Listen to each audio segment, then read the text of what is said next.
नमस्कार, आपका बहुत बहुत स्वागत है। आपके साथ मैं हूं करिश्मा। आज भारत एक्सप्रेस आपको हरियाणा और जम्मू कश्मीर विधानसभा चुनाव पर सबसे बड़ा एग्जिट पोल दिखाने जा रहा है। नमस्कार, मैं हूं प्रवीण तिवारी। हरियाणा और जम्मू कश्मीर ये दोनों बहुत ही महत्वपूर्ण राज्य हैं, इसलिए भी क्योंकि 2024 के चुनाव के बाद ये पहला मौका है जब कोई विधानसभा चुनाव हो रहे हैं। आप देख रहे हैं कि इस समय कांग्रेस जो है वो भी उत्साह में दिखाई दे रही है, क्योंकि हरियाणा में उसे लगता है एंटी इनकम्बेंसी का फ़ायदा शायद मिल जाए।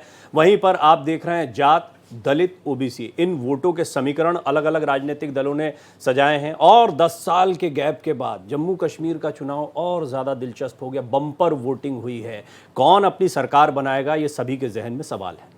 बिल्कुल, इस एग्जिट पोल से साफ हो जाएगा कि 8 अक्टूबर को दोनों राज्य में आखिर किसकी सरकार बनने जा रही है। और ये महा एग्जिट पोल न सिर्फ बेहद सटीक बल्कि बेहद विश्वसनीय भी होगा। और इस पोल्स ऑफ द पोल्स के जरिए आपको दोनों राज्यों में 8 अक्टूबर को आने वाले नतीजों का पहले से ही अंदाजा हो जाएगा। लेकिन सवाल यह है प्रवीण जी, क्या ये एग्जिट पोल एग्जिट साबित होंगे? हाँ, देखो, बहुत बढ़िया आपने बात कही। हालांकि शुरुआत इसी से होनी चाहिए थी। 2024 के जो एग्जिट पोल रहे उसके बाद में बड़े सवाल खड़े होने वाले थे। लेकिन देखिए, 2 राज्यों का है, इस पर जमीन पर बहुत सारी सर्वे एजेंसीज ने काम किया है। हमारे साथ भी कई एक्सपर्ट जुड़ेंगे जिनके साथ हम बातचीत करेंगे। तो देखिए भारत एक्सप्रेस पर सबसे बड़ा एग्जिट पोल।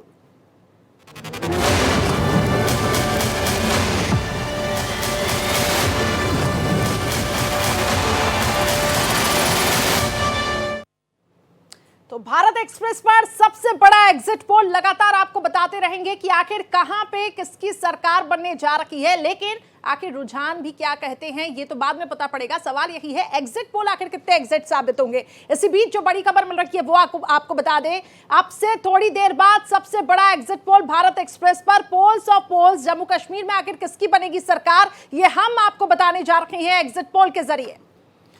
90 सीटें हैं कुल जम्मू कश्मीर में। जम्मू और कश्मीर ये दो, जैसे नाम से ही बहुत स्पष्ट है, चुनाव भी कुछ इसी अंदाज में हुआ है। जम्मू पर बड़ा फोकस भारतीय जनता पार्टी का रहा है। कश्मीर, जिसको आप घाटी कहते हैं, घाटी का चुनाव बिल्कुल अलग अंदाज में होता है। यहाँ पर इस बार अगर दबदबा देखें तो निर्दलियों का, अन्य ऐसे राजनीतिक दलों का जो मुख्य धारा से बहुत पहले कटे हुए थे, ऐसे भी कई जमीयत है और भी कई दल हैं जो यहाँ पर उतर कर सामने आए हैं। और देखिए, खास बात प्रवीण जी इसमें यह भी है कि इस बार वाल्मीकि समाज ने भी 370 के हटने के बाद पहली बार वोट डाला है। तो अब यह देखना होगा कि आखिर कितना इसका यहां पे प्रभाव पड़ता है। लेकिन जो बड़ी खबर मिल रही है वो आपको बता दें, जैसा कि हम लगातार आप तक अपडेट पहुंचा रखे हैं। सबसे बड़ा एग्जिट पोल भारत एक्सप्रेस आपको अब से कुछ ही देर में दिखाने जा रहा है। जम्मू कश्मीर में आखिर किसकी बनेगी सरकार, 90 सीटों में किसको मिलेगी कितनी सीटें, कांग्रेस और नेशनल कॉन्फ्रेंस ने मिलकर ये चुनाव लड़ा है, या फिर बीजेपी जो लगातार दावा करती रही है और बाकी क्षेत्रीय पार्टी। जम्मू कश्मीर में 370 हटने के बाद यहां पर चुनाव हुआ है, पहला चुनाव हुआ है। देखना होगा जनता यहां पे किसको चुनती है। जम्मू कश्मीर में 370 को लेकर जिस तरह का चुनावी घमासान देखने को मिला, वो एंड में, यानी जैसे जैसे चुनाव की तारीखें नज़दीक आई, वो उतना ऐसा नहीं लगा कि 370 पर बहुत बातें हो रही हो। क्योंकि 370 को जब हटाया गया तो भारतीय जनता पार्टी ने इसे अपनी एक बड़ी जीत के तौर पर रखा, एक बड़े वादे को पूरे करने जैसा रखा। जबकि नेशनल कॉन्फ्रेंस और पीडीपी दोनों 370 की बहाली जैसी बातें कहते रहे। सभी जानते हैं कि राज्य में कोई भी सरकार बना ले, 370 ऐसे वापस नहीं लाया जा सकता, ये केंद्र सरकार का मसला है। तो इसीलिए भी लगा कि बाद में जाते जाते ये वाला मुद्दा, जो कि दोनों के ही घोषणा पत्रों में, पीडीपी और नेशनल कॉन्फ्रेंस के घोषणा पत्रों में महत्वपूर्ण था, वो बाद में एक किनारे से होता दिखाई दिया। हाँ, अब यहां पर अगर बात करें राजनीति की, तो राजनीतिक समीकरण ये साफ बताते हैं कि जम्मू में भारतीय जनता पार्टी का मजबूत गढ़ रहा। नेशनल कॉन्फ्रेंस और कांग्रेस का जो गठबंधन हुआ, उसमें कांग्रेस की जिम्मेदारी जम्मू में भारतीय जनता पार्टी के खिलाफ लड़ने की ज़्यादा दिखाई पड़ती है। वहीं घाटी में आपको याद होगा, अब्दुल्ला की तरफ से जो बयान आया, उनका कहना था कि आप, कांग्रेस को ही कह रहे थे, अपने सहयोगी को कह रहे थे कि आप जम्मू पर फोकस करिए। और ये बात इस बात की तरफ साफ साफ इशारा करती है कि किस तरीके से घाटी और जम्मू में एकदम अलग अंदाज में चुनाव हुआ। राशिद इंजीनियर जमानत मिली, उसके बाद में जैसे ही वो चुनाव लड़ने के लिए गए, इसकी सरगर्मियां अपनी जगह पर देखने को मिली। क्योंकि ये बात स्पष्ट हो गई कि राशिद इंजीनियर के वहां जाने से अब्दुल्ला को झटका लगेगा। लोकसभा चुनाव में उन्हें हरा चुके हैं, 2 बार के सीएम को हराया गया। तो ये जम्मू कश्मीर की बात हुई। अब बात हरियाणा की करते हैं। बिल्कुल, देखिए तो जम्मू कश्मीर के समीकरणों को हम आपको समझाने की कोशिश कर रहे हैं, लेकिन अब बात हरियाणा की भी करते हैं, क्योंकि थोड़ी देर के बाद हरियाणा का भी एग्जिट पोल हम आपको दिखाने जा रहे हैं। आखिर हरियाणा में किसकी बनेगी सरकार, क्योंकि यहां पर भी 90 सीटों का सबसे सटीक विश्लेषण हम करने जा रहे हैं। यहां पर क्या बीजेपी एक बार फिर से यहां पर आएगी, या फिर जिस तरीके से कांग्रेस दावा कर रही है कि इस बार बदलाव देखने को मिलेगा, तो क्या कांग्रेस की यहां पर लहर देखने को मिल सकती है। बहरहाल आपको बता दें कि शुरुआत में जिस तरीके से वोटिंग हो रही थी तो काफी कम परसेंटेज थे, लेकिन अभी कुछ जगहों पर अच्छी तरीके से मतदान हुआ है। ऐसे में अब देखना होगा कि जो आंकड़ा है वो आखिर क्या निकलकर सामने आता है। लेकिन फिलहाल बीजेपी पूरी कोशिश कर रही है कि एक बार तीसरी बार फिर से वो सत्ता में आए। वहीं कांग्रेस की कोशिशें हैं कि जो अपना खोया हुआ अस्तित्व है एक बार फिर से वो लेकर आए। हरियाणा की राजनीति की बात करें तो यहां पर जाट, बैकवर्ड और दलित तीन वोट बैंक बहुत महत्वपूर्ण माने जा रहे हैं। किसी भी राजनीतिक दल से बात करिए, हम लगातार मेहमानों से बात करते हैं, पार्टी प्रवक्ता हमारे साथ बैठते, सब कहते हैं हम जाति की राजनीति नहीं करते। करिश्मा, ये सभी सारे राजनीतिक दलों का कहना, जाति की राजनीति नहीं है। लेकिन हम ये देख रहे हैं कि जातीय समीकरण हरियाणा में इस बार बड़े ज़बरदस्त रहने वाले हैं। मेरी कई वहाँ के स्थानीय पत्रकारों से बातचीत हुई, सभी का ये मानना है कि एंटी इनकम्बेंसी का असर था, लेकिन इसके बावजूद जिस तरीके से अब दलित, ओबीसी समाज, ये भारतीय जनता और नायब सिंह सैनी को लेकर आना, खट्टर के बजाय सैनी को लेकर आए और उसको बार बार प्रस्तुत किया गया भारतीय जनता पार्टी की तरफ से इन चुनाव में, और ये कहा गया कि देखिए हमने एक पिछड़े समुदाय से एक मुख्यमंत्री दिया है, कांग्रेस ने ऐसा कभी नहीं किया था। लेकिन ये बात भी सही है कि जाट वोटर्स जो हैं वो हमेशा से इंटेक्ट कांग्रेस के रहे हैं। और सोहेल काजमी साहब, वरिष्ठ पत्रकार जम्मू कश्मीर से जो हमारे साथ जुड़ रहे हैं, काजमी साहब को हम बहुत पसंद इसलिए भी करते हैं कि काजमी साहब बड़ी बारीक नज़र रखते हैं और जम्मू कश्मीर के चुनाव पर उन्होंने कई बार हमारी मदद की है, बहुत जानकारियाँ उनसे मिली हैं। काजमी साहब, बहुत बहुत स्वागत करता हूँ आपका भारत एक्सप्रेस पर। सबसे पहले तो अब फाइनली देखिए, जम्मू कश्मीर का तो जब अंतिम चरण था तब भी आपसे बात हो गई थी काफ़ी सारी, आज हरियाणा का हुआ है, एग्जिट पोल आने वाला है, तो मैं चाहूंगा सबसे पहले तो आप अपना एग्जिट पोल दे दें, आपका अंदाजा क्या कह रहा है। पहले तो बहुत बहुत धन्यवाद सर कि आपने टाइमली जम्मू कश्मीर पे फोकस किया, आपके चैनल का, आपकी टीम का बहुत बहुत धन्यवाद, क्योंकि जम्मू कश्मीर हिंदुस्तान का ताज था, है और रहेगा, इसमें कोई दो राय नहीं है। लेकिन जम्मू कश्मीर ने लोगों ने बहुत कुछ खोया है और वो इररिपेयरेबल लॉस है जो जम्मू कश्मीर के लोगों ने खोया है।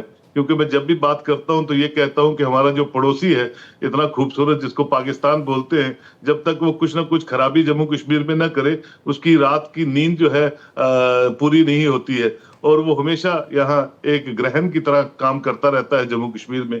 लेकिन आपने खुद ही देखा सर, क्योंकि आप पहले फेज में, सेकंड फेज में, थर्ड फेज में 61, 56 और 65% पोलिंग को जो परसेंटेज है वो मैं समझता हूँ एक रिमार्केबल अचीवमेंट है जम्मू कश्मीर के लोगों की। और जम्मू कश्मीर के लोगों ने पहली बार 77 ईयर्स में हिस्ट्री इन मेकिंग, जो इलेक्शन कमीशन ऑफ इंडिया भी कहती है, हिस्ट्री इन मेकिंग साबित कर दी कि जम्मू कश्मीर के लोग जो है जमहूरियत पे विश्वास करते हैं, शुरू से करते थे, लेकिन कुछ धमकियों की वजह से, कुछ अलगाववाद की वजह से, कुछ स्टोन पेल्टिंग की वजह से, कुछ हुर्रियत के कैलेंडरों की वजह से कुछ सहमे हुए लोग रहते थे यहाँ पे, और एक जनरेशन जम्मू कश्मीर के लोगों ने खो दी जो वापस नहीं आ सकती जम्मू कश्मीर में। और वो उन सब चीजों को तर्क करते हुए इलेक्शन कमीशन ने और गवर्नमेंट ऑफ इंडिया ने जो कंड्यूसिव एटमॉस्फेयर, जिसको मैं खुली फिजा बोलता हूँ, जम्मू कश्मीर में जो बनाई, उसका नतीजा ये है कि जम्मू कश्मीर के लोगों के दिमागों से, दिलों से वो खौफ निकल गया। और हमारी जो बहनें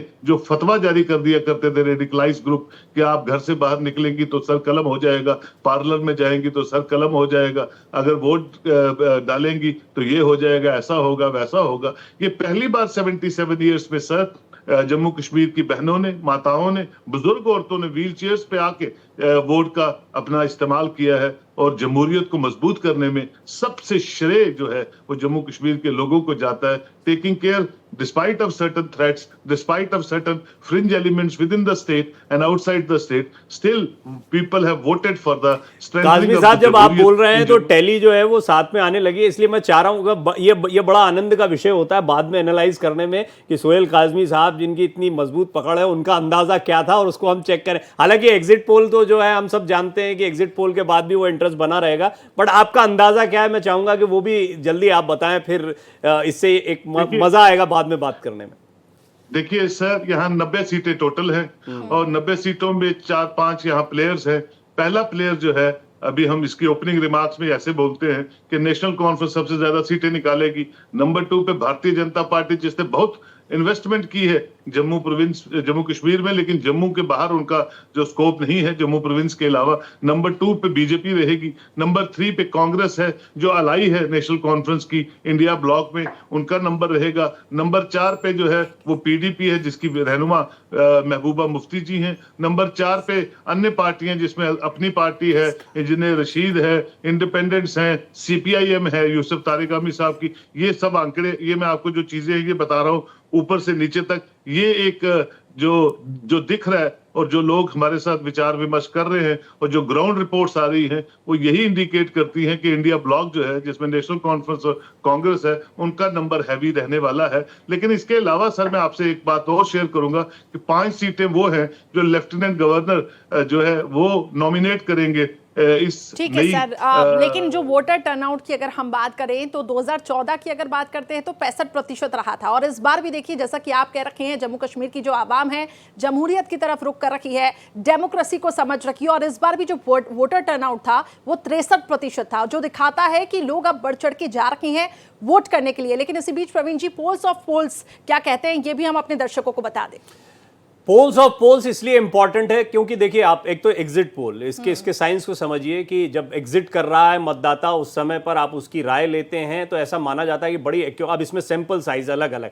पोल्स ऑफ पोल्स के मायने ये हैं कि आप अलग अलग टीवी चैनल्स पर अलग अलग एजेंसियों के बहुत सारे सर्वेज देखेंगे और उनको सबको मिलाया जाए, उनका एग्रीगेट करके जब आपके सामने एक रिजल्ट रखा जाए तो वो कुछ इस तरह का आएगा, जो शुरुआती 5 सीटों का रुझान हमको दिखाई पड़ता है, जिसमें भारतीय जनता पार्टी 2 सीटों पर दिखाई देती है, कांग्रेस 1 सीट पर दिखाई देती है, पीडीपी 1 सीट पर दिखाई देती है और अदर्स 1 सीट पर। नेशनल कॉन्फ्रेंस, जैसा काजमी साहब का कहना है, जो सबसे ज्यादा सीटें लेकर आएगी वो अभी फिलहाल इन शुरुआती 5 सीटों में। अब ये भी देखना होता है कि ये अलग अलग जगहों का, अलग अलग क्षेत्रों का जब रुझान सामने आता है, जैसे कि जम्मू रीजन से ज्यादा सीटें आ रही हैं क्योंकि जम्मू में भारतीय जनता पार्टी की पकड़ ज्यादा है, तो निश्चित तौर पर आपको टेली में जब भी जम्मू रीजन से कुछ भी आएगा तो वहां पर कांग्रेस या भारतीय जनता पार्टी आपको ज्यादा बेहतर स्थिति में दिखाई देंगे। वहीं घाटी की बात होगी तो नेशनल कॉन्फ्रेंस की पकड़ वहां पर मजबूत है। इसी तरह पीडीपी जो है वो दोनों क्षेत्रों में अपना प्रयास कर रही है, लेकिन घाटी पर ज्यादा फोकस है। इस बार जो है बड़े किनारे दिखाई पड़ी है पीडीपी, और अदर्स जो है वो इस बार बहुत बड़ा रहेगा। जैसे काजमी साहब ने एक अंदाजा दिया,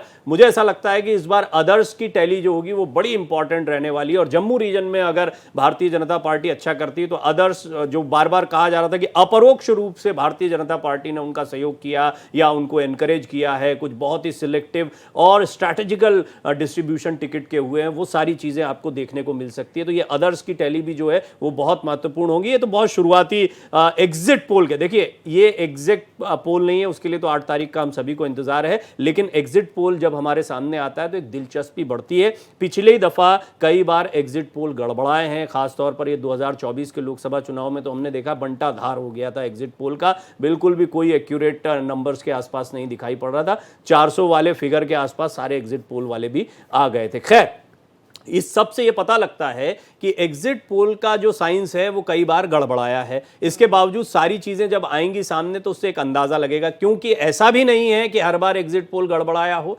एग्जिट पोल कई बार एक्यूरेट भी साबित हुआ। एक बात मैं हमेशा कहता हूं कि यदि सभी एग्जिट पोल एक दिशा में इशारा करते हैं तो ये जो पोल्स ऑफ पोल्स आता है ये बहुत हद तक आपको असली तस्वीर दिखाने में भी कामयाब हो जाता है। चलिए, इसी बीच देखिए, अब जम्मू कश्मीर की तो हम बात ही कर रखे हैं, लेकिन अब हरियाणा की भी हम बात कर लेते हैं, क्योंकि वहां से भी कुछ खबर सामने आ रखी है और हरियाणा का एग्जिट पोल फिलहाल क्या कहता है, क्या कहते हैं वहां के रुझान, ये भी हम आपको बताएंगे। लेकिन बहुत इंटरेस्टिंग है, जैसा कि प्रवीण जी आप भी बता रहे थे कि एग्जिट पोल पिछली बार उलटफेर हो चुका था, लेकिन इस बार क्या एग्जिट पोल जो हम बता रही हैं या जो सामने आ रही हैं आंकड़े, क्या वो सही साबित होगा, वो देखना होगा। लेकिन फिलहाल हरियाणा की जो टैली आ रखी है, एक बार अपने दर्शकों को वो भी दिखा दे कि वहां पर बीजेपी दावा तो कर रही है कि एक बार फिर से हम सत्ता में आएंगे, कांग्रेस का वहां पे वजूद नहीं है, लेकिन कांग्रेस कह रही है कि आप लोग बदलाव चाहते हैं, क्योंकि कई बड़े चेहरे हैं, उनकी जो साख है वो दांव पे लगी हुई है, चाहे नायब सिंह सैनी हो या कांग्रेस की तरफ से हम ये कह सकते हैं विनेश फोगाट, जिस तरीके से मुद्दा यहाँ पे गरमाया था रेसलिंग का भी।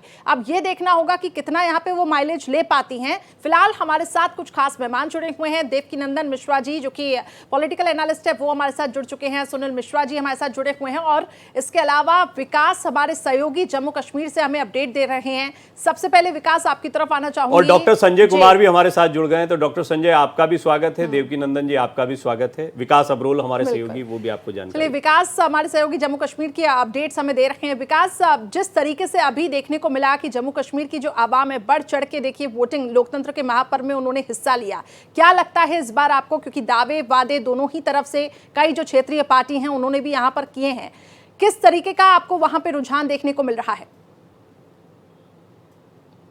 देखिए, जम्मू कश्मीर में स्टार्ट से कह रहा हूँ, इस बार जो मुकाबले हैं बहुत दिलचस्प हुए हैं और बहुत रोचक रिजल्ट आएंगे, क्योंकि इस बार इंडिपेंडेंट कैंडिडेट्स बहुत हैं, निर्दलीय उम्मीदवार बहुत हैं, और खासकर वो लोग हैं जो कभी अलगाववाद की भाषा बोलते थे, अब वो लोकतंत्र की जमहूरियत की भाषा बोल रहे हैं। कहीं ना कहीं ये सीधा सीधा पीडीपी और एनसी के वोट बैंक में सेंध मारी है, और मुझे लग रहा है इसका फायदा बीजेपी को ज्यादा मिलने की उम्मीद लग रही है, और कांग्रेस को इसका फायदा जरूर लेगी इस बार। सोहेल काजमी साहब, यही बात मैं जब टेली बता रहा था जम्मू कश्मीर की, तो मैंने कहा ये अदर्स जो है वो सेगमेंट बड़ा रहेगा। हालांकि आपने कहा नेशनल कॉन्फ्रेंस जो है वो सबसे ज़्यादा सीटें लेकर आएगी, तो इसकी एक तो आपको ऐसा क्यों लगता है, और दूसरा अदर्स की भूमिका क्या आप देखते हैं? मुझे लगता है कि ये जम्मू की बात कर रहे हैं, शायद ये जो शुरुआती आपका शुरुआत है वो जम्मू से शुरू हुई है, और अभी बहुत सी चीजें बीच बीच में आएंगी और फिर हम कश्मीर पहुंचेंगे। देखिए, कश्मीर जो है वो जो वहाँ का जो ट्रेंड है, वोटिंग ट्रेंड जो सामने आ रहा है, वो नेशनल कॉन्फ्रेंस की तरफ, जो मेरे पास आंकड़े आ रहे हैं, उसकी तरफ जाता हुआ नजर आ रहा है। और अभी तो प्रीमेच्योर है कुछ भी कहना, क्योंकि शुरुआती दौर है। आहिस्ता आहिस्ता देखिए कहां तक हम जाएंगे। जो अदर्स की आप बात करें, मैं उसको डिनाई नहीं कर रहा हूं सर, प्रवीण सर, अदर्स का बहुत बड़ा रोल रहेगा गवर्नमेंट फॉर्मेशन में। अदर्स में कौन आता है? अदर्स में इंडिपेंडेंट्स आते हैं, अदर्स में इंजीनियर रशीद आता है, अदर्स में अपनी पार्टी आती है, अदर्स में नॉमिनेटेड 5 एमएलए आएंगे। ये सारे अदर्स ही हैं। पार्टीज तो 3 ही है, नेशनल कॉन्फ्रेंस, पीडीपी और कांग्रेस और बीजेपी, और बाकी तो अदर्स ही है सारे। और अदर्स का खेल जो है इस बार के इलेक्शन में बहुत इंपॉर्टेंट रहने वाला है। मैं बिल्कुल आपके साथ सहमत हूं। देवकी नंदन जी, डॉक्टर संजय भी हमारे साथ मौजूद हैं। देवकी नंदन जी, क्योंकि जम्मू कश्मीर की बात चल रही, तो मैं चाहूंगा जम्मू कश्मीर पर आपके तो एग्जिट पोल का हम बड़ा इंतजार करते हैं। मैं पर्सनली जानता हूं कि, और मैं दर्शकों को भी बता दूं कि देवकी नंदन जी जो हैं वो खुद एक एनालिस्ट हैं और कई जगहों की रणनीति तो बनाते हैं, साथ ही साथ में वो अपना एक एग्जिट पोल भी कर रखते हैं। तो आप अगर बताना चाहें तो वो भी थोड़ा दर्शकों को बताएं भारत एक्सप्रेस के। धन्यवाद प्रवीण जी। देखिए, क्या है कि अभी जम्मू कश्मीर की जो बात आप कर रहे हैं, जम्मू कश्मीर में निर्दलियों का बड़ा रोल है, इसमें कोई दो राय नहीं है। लेकिन एक मैसेज भी वहां के वोटर्स में ट्रेवल कि आखिर ये निर्दलीय अचानक कहां से इतनी बड़ी संख्या में पहली बार आ गए। ये पहली बार हो रहा है जम्मू कश्मीर के इलेक्शन में कि इतनी बड़ी संख्या में निर्दलीय चुनाव लड़ रहे हैं, और इनमें से मैक्सिमम ऐसे हैं जो अलगाववादी रहे हैं, मतलब एक तरीके से टेररिस्ट रहे हैं। उनमें से एक टेररिस्ट जो यूएपीए में बंद है, राशिद इंजीनियर, उनकी पार्टी भी चुनाव लड़ रही है। राशिद इंजीनियर की पार्टी क्यों चुनाव लड़ रही है जम्मू कश्मीर में? हालांकि वो चुनाव लड़ करके सांसद बने हैं और 4 बार एमएलए रहे हैं, लेकिन इस बार उनको खास तौर पर सुप्रीम कोर्ट ने प्रचार के लिए छोड़ा। तो ये मैसेज ट्रेवल कर गया कि आखिर ये किसके इशारे पर हो रहा है। जब ये मैसेज ट्रेवल कर जाता है कि किसके इशारे पर हो जाता है, तो वो जो पार्टी ये मैनेज करती है उसको उतना फायदा नहीं होता है।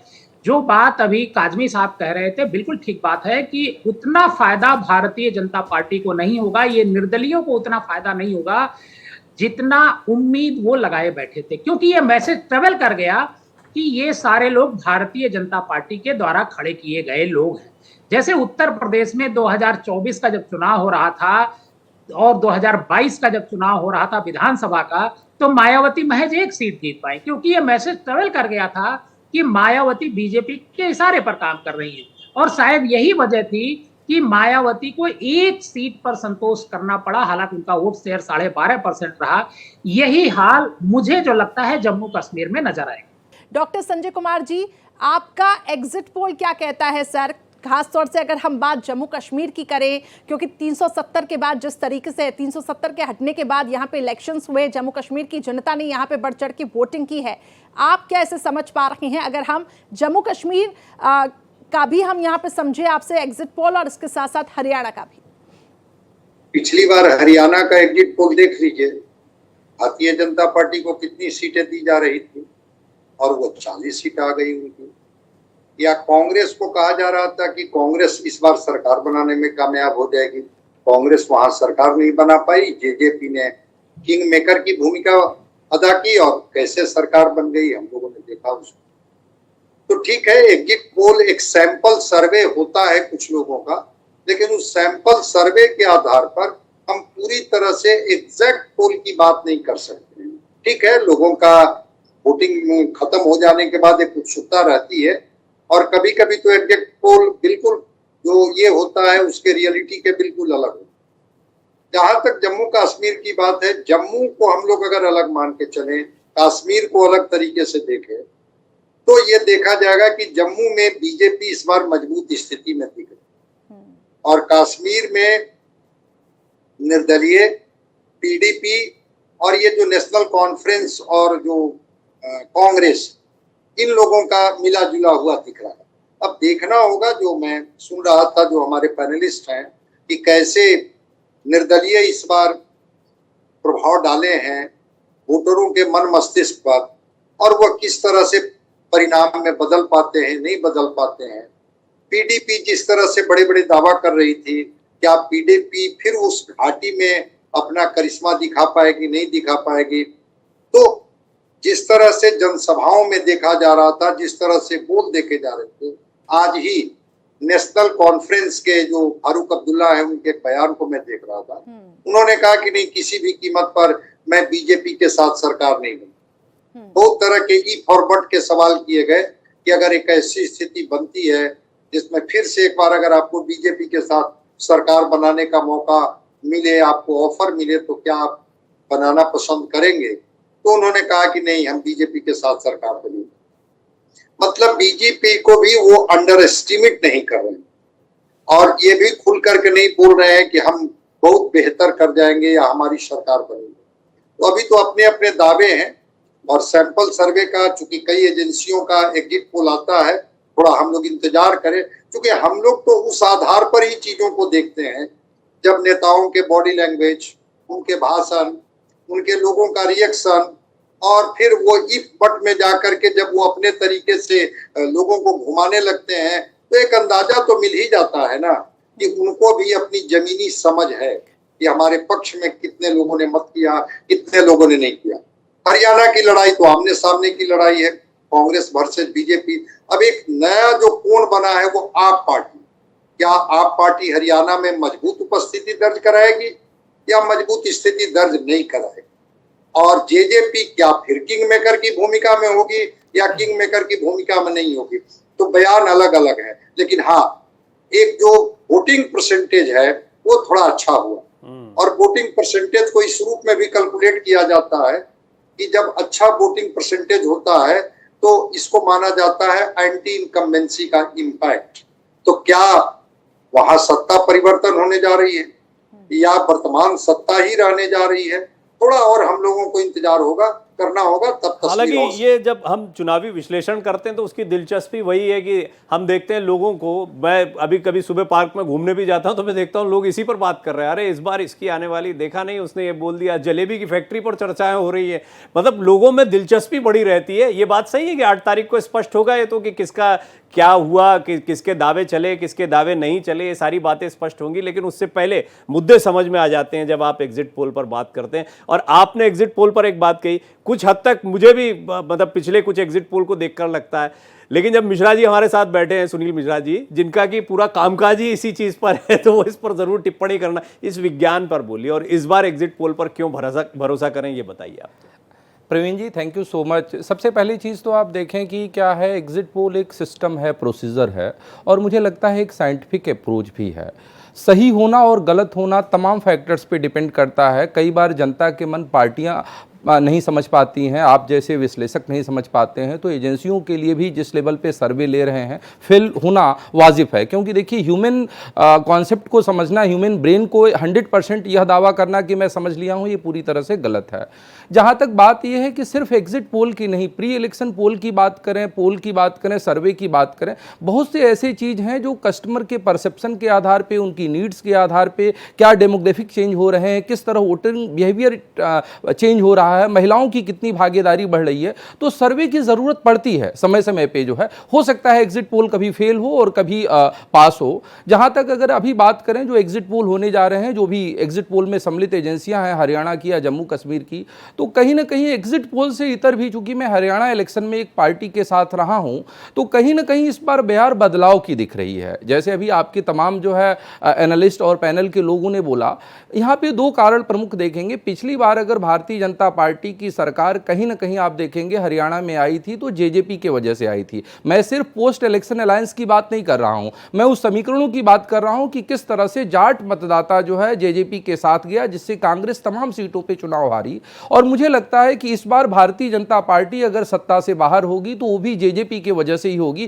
क्योंकि कंसोलिडेशन ऑफ जाट वोटर्स जो है वहां पे हुआ है।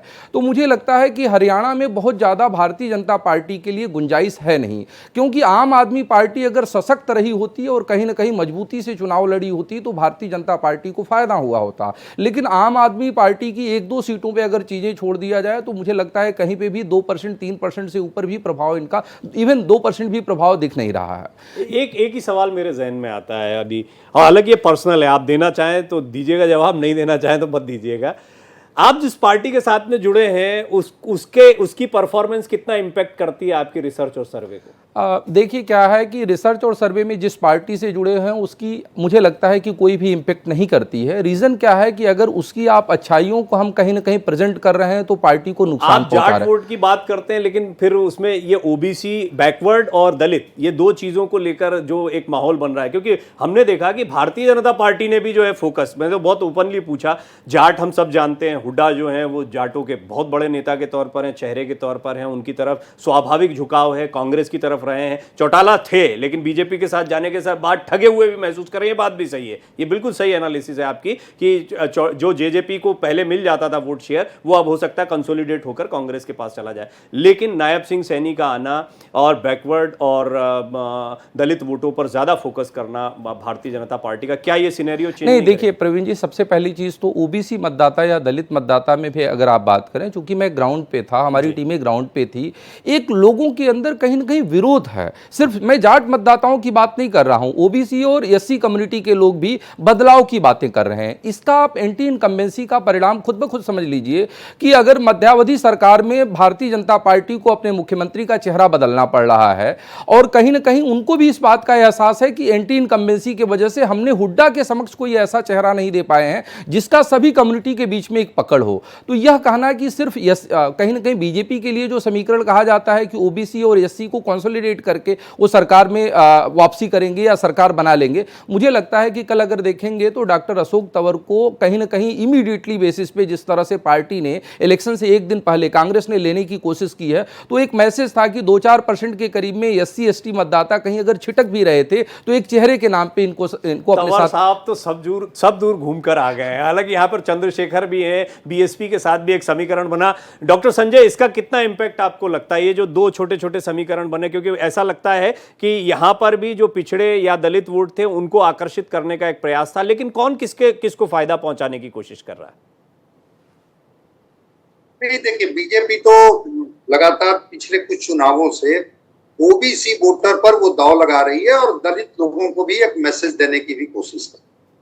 ठीक है, छोटी छोटी पार्टियों को भी लोग जोड़ते हैं, लेकिन देखिए वहां की लड़ाई जो है वो लगता है कि आमने सामने की लड़ाई, या तो कांग्रेस सत्ता में आ जाएगी या फिर इस बार जोड़ तोड़ करके बीजेपी सरकार बना लेगी। छोटी पार्टियों का कोई ना कोई कहीं ना कहीं से वो किंग मेकर की भूमिका में होंगे या कोई पार्टियां उनको एक बड़ा प्रलोभन देगी अगर उनकी कुछ सीटें आ जाती हैं और लगता है कि वो सीटें उनको सरकार बनाने में एक महती भूमिका अदा करती है तो उनकी मदद वो ले सकते हैं।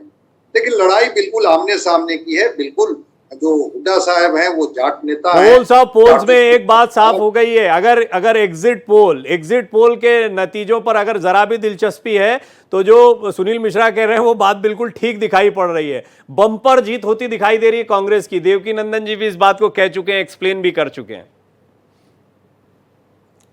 देवकी नंदन जी, क्या आप भी इस बात से इत्तेफाक रखते हैं कि अगर वोटर टर्नआउट जिस तरीके से आया है तो क्या सत्तारूढ़ पार्टी को यहाँ पे वो उठानी पड़ेगी, कहीं ना कहीं सत्तारूढ़ पार्टी के लिए ये मुश्किलें खड़ी कर सकता है?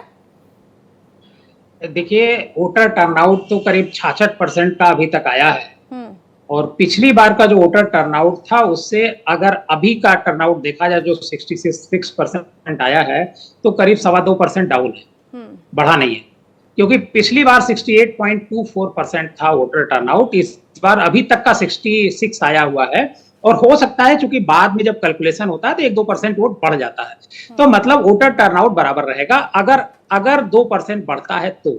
लेकिन मैं आपके चैनल पे ही कह चुका हूं कि हरियाणा में भारतीय जनता पार्टी के मुकाबले कांग्रेस को एज है। जो हमारी टीम ने जो वहां पर देखा है और देख करके जो रिपोर्ट किया है, मैं कोई एग्जिट पोल मैंने नहीं कराया है इस बार, लेकिन एक चुनाव के दिन तक, चुनाव के पहले तक जो हमने पोल वहां से जानकारी हासिल की थी, हमारी टीम ने जो रिपोर्ट करी है उसके मुताबिक भारतीय जनता पार्टी वहां 20 से 25 सीटें मैक्सिमम जीत सकती है और कांग्रेस पार्टी को 55 से 60 सीटें मिलने की संभावना वहां पर नजर आ रही है और जो जेजेपी है सबसे ज्यादा नुकसान जेजेपी को उठाना पड़ेगा। देवकी नंदन जी अपनी बात कह रहे हैं, ये बात कंटिन्यू करिएगा। हरियाणा में कांग्रेस की सरकार बनना तय, ये एग्जिट पोल कह रहे हैं। एक बार फिर बता दें आपको, एग्जिट पोल है, एग्जैक्ट पोल नहीं है, लेकिन बड़ी दिलचस्पी लोगों की रहती है। कई बार गड़बड़ाए भी हैं, कई बार ठीक भी साबित हुए, लेकिन पोल्स ऑफ पोल्स में ये होता है कि ज्यादातर एग्जिट पोल अगर एक बात कह रहे हैं, सुनील मिश्रा जी खुद यहां पर बैठे हैं, वो खुद सर्वे कर आए हैं, देवकी नंदन जी कह रहे हैं, उनकी टीम के जो सर्वे हैं वो भी यही, यानी ज्यादातर सर्वे इसी बात को कह रहे हैं कि भारतीय जनता पार्टी 20 से 25 सीटों के आसपास सिमटती दिखाई दे रही है और बीजेपी का हैट्रिक लगाने का सपना टूटता दिखाई दे रहा है, जबकि कांग्रेस की सरकार बनना तय है और कांग्रेस को बंपर जीत इस बार मिल सकती है। अगर इसकी वजहों की बात करें तो जाट वोटों का कंसोलिडेट होना, भूपेंद्र सिंह हुड्डा के नाम पर सहमति बनना, आपसी खींचतान के बावजूद शैलजा थी, बाकी लोग थे, लेकिन इसके बावजूद भूपेंद्र हुड्डा को पुरजोर तरीके से आगे किया गया, एंटी इनकम्बेंसी है। हालांकि मैं फिर कह रहा हूं ये जल्दबाजी होगी, इंतजार करना होगा, अभी आप देखेंगे इस पर प्रतिक्रियाएं आएंगी। एग्जिट पोल पहले भी फेल हुए हैं, एग्जिट पोल को हम नहीं मानते हैं, हम 8 तारीख का इंतजार करेंगे। फिर भी ज्यादातर एग्जिट पोल अगर एक ही दिशा में इशारा करते हैं तो ये बात महत्वपूर्ण हो जाती है। देवकी नंदन जी अपनी बात पूरी करें आप। नहीं, मैं प्रवीण जी फिर मैं एक बात कहूंगा, 2024 के लोकसभा इलेक्शन में सारे एग्जिट पोल कह रहे थे कि मोदी जी की सरकार 350 से 400 के बीच में बनने जा रही है, इतनी सीटें मिलने जा रही हैं, लेकिन सारे एग्जिट पोल फेल हो गए। तो एग्जिट पोल आज मैं फिर एक बात कह रहा हूं, 2024 वाला निकाल दीजिए आप, एग्जिट पोल में बड़ा धब्बा है। नहीं, आप अगर आप ये कह रहे हैं कि मैक्सिमम लोग ये कह रहे हैं, इस नाते ये बात सच होगी, इस बात पर मैंने ये बात कही है, ये भी बात सही है। लेकिन देखिए 2024 के चुनाव में बहुत सारी चीजें नजर आ रही थी, 2024 के चुनाव में भी नजर आ रही थी, लेकिन होता क्या है कि उसको परसेप्ट कर पाना बहुत जरूरी होता है। जो परसेप्ट कर लेता है उसका सही होता है, लेकिन जो हरियाणा का चुनाव हुआ है इस बार का, हरियाणा के चुनाव में पहले दिन से जब से इलेक्शन की घोषणा हुई है उसके बाद से ही लग रहा था कि कांग्रेस यहां एज में है।